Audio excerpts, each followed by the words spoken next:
Bonjour à tous. La pression sur le marché locatif demeure intense et les chiffres sont révélateurs. L'augmentation de la demande de 32% est spectaculaire sur un an, d'autant plus qu'il faut la combiner à une diminution de 14% de l'offre. Pourtant, la France compte environ 18% de logements hors marché des locations. Les chiffres INSEE au 1er janvier 2023 parlent d'un peu plus de 36 millions, enfin quasiment 37 millions de logements, dont 8% qui sont vacants et presque 10% de résidences secondaires et occasionnelles. Dans ce contexte économique tendu où l'accès à la propriété est limité, vous pouvez être confronté à des marchands de sommeil proposant des biens indécents.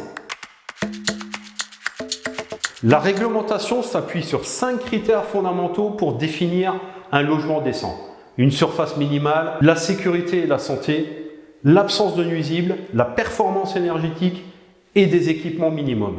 En ce qui concerne la surface et la sécurité, une pièce d'au moins 9 mètres carrés avec une hauteur sous plafond supérieure à 2,20 mètres est nécessaire.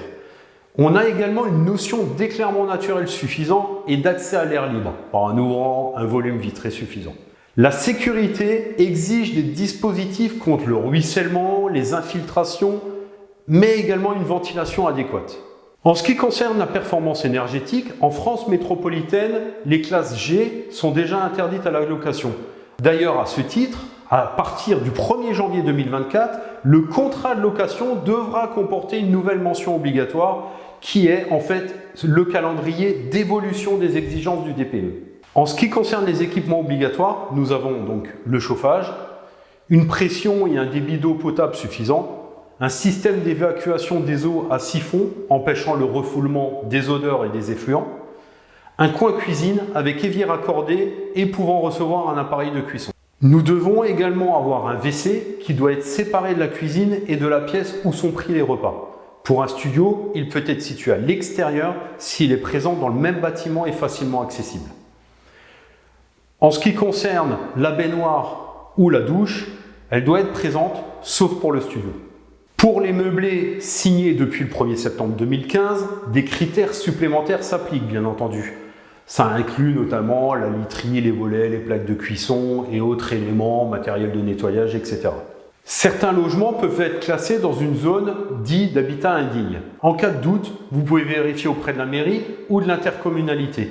En cas de non-respect, le bailleur est soumis à une amende pouvant atteindre 5 000 € et en cas de récidive, 15 000 €. Dans l'éventualité où vous seriez dans un logement indécent, la première chose à faire est de communiquer avec le propriétaire. Si celui-ci fait la sourde oreille ou est en désaccord avec vous, une mise en demeure par lettre recommandée peut être nécessaire. Si le désaccord persiste, la commission départementale de conciliation pourra être saisie. D'ailleurs, petite astuce, pour toute question concernant le logement, vous pouvez contacter l'ANIL, l'Agence nationale pour l'information sur le logement. Être informé est essentiel. Suivez-moi sur les réseaux sociaux et sur mon blog pour des mises à jour régulières sur les tendances du marché et des conseils avisés. Abonnez-vous. Bonne location et à très bientôt.